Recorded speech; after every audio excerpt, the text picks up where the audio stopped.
Welcome back to Masterpiece Minute at Virtual SDMA. This is John DeGesri, Senior Registrar at the San Diego Museum of Art. Drop in every month at 10 a.m. to pick up a new 60-second mini-talk led by SDMA curators or their guests, highlighting selections from the museum's collection. Today's masterpiece is a copper etching plate by Edgar Degas. Degas began etching on copper plates in 1856 and employed the medium until 1891 when his eyesight declined. He also made lithographs drawing his images on polished limestones from which impressions were taken. In all, he created a total of 64 prints in these two mediums. Manet Seated, Turned to the Right, dates to 1864-1865, and is one of 3 etched portraits he did of the artist. When this portrait was created, Degas and Édouard Manet were close friends. Both men came from affluent backgrounds and were close in age, Degas being about 30 and Manet 32.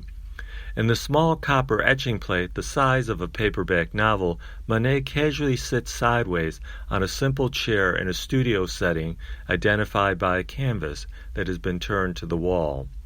This etching would go through 4 different states or stages before Degas ceased working on it. At least 40 lifetime impressions spanning the various states are known to exist in museums and private collections. As it remains in this 4th and final state, Degas scraped portions of the face and background away with a burnishing tool. To deter unauthorized impressions of the plate, Degas added 4 prominent lines from top to bottom, canceling it. Several years after this etching, Degas painted a portrait of Manet's wife playing the piano with Manet reclining on a couch. He then gave the canvas to the couple. For some reason, Manet did not like the way his wife had been portrayed and cut the canvas, editing much of his wife's figure. On a later visit to Manet's apartment, Degas saw the damaged painting and took it away, even returning a small still life of plums that Manet had given him. Some years later, Degas added a blank canvas where the portrait had been cut.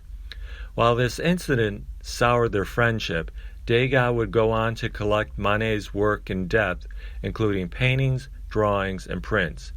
Interestingly, there are no recorded portraits of Degas by Manet.